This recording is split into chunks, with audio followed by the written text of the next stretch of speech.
ایک قطرہ ڈالو، بسم اللہ پڑھو، سورۃ فاتحہ پڑھو۔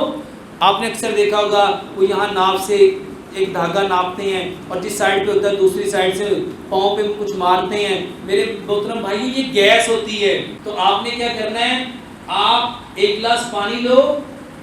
اس میں میرے محترم بھائیوں ایک چمچ اسپغول کا چھلکا، ایک چمچ تخم لنگا اور ایک بڑا چمچ آپ اس میں گڑ ملا دو، اس کو اچھی طرح مکس کرو۔ ایک بھائی نے بہت اچھا سوال پوچھا ہے، یہ جو ناف پڑ جاتی ہے،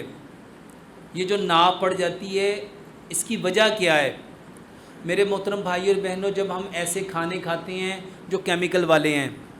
جو گیس پیدا کرتے ہیں، جو تیزابیت پیدا کرتے ہیں، تو اس سے جب گیس پیدا ہوتی ہے، جب تیزابیت ہوتی ہے، تو یہ جو ہمارا پیٹ ہے، یہ جو ہماری باؤلز ہیں، پیٹ کے اندر اللہ تعالیٰ نے یہ جو اسمال انٹسٹائن اور لارج انٹسٹائن رکھی ہے، یہ چھوٹی اور بڑی آنت، میرے محترم بھائیوں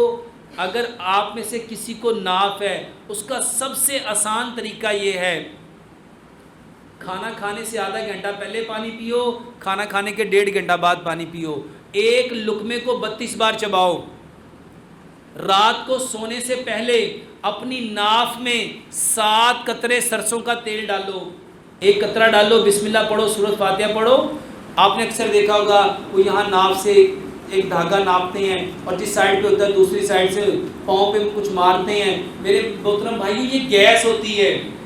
جب آپ ایک لقمے کو 32 بار چبائیں گے وہ کھانا آپ کے منہ میں کیا بن جائے گا، وہ بالکل منہ میں پانی بن جائے گا۔ اور اس کے ساتھ جب آپ لوگ سلاد استعمال کریں گے، ہمارے معاشرے میں سلاد کا استعمال نہیں ہے، اور جو لوگ سلاد استعمال کرتے ہیں ان کو کھانے سے 15 منٹ پہلے سلاد کھانی چاہیے۔ اور اس کے ساتھ آپ نے کیا کرنا ہے، آپ بہت آسان علاج ہے، جب ناف ہو جائے تو آپ نے کیا کرنا ہے، آپ ایک گلاس پانی لو،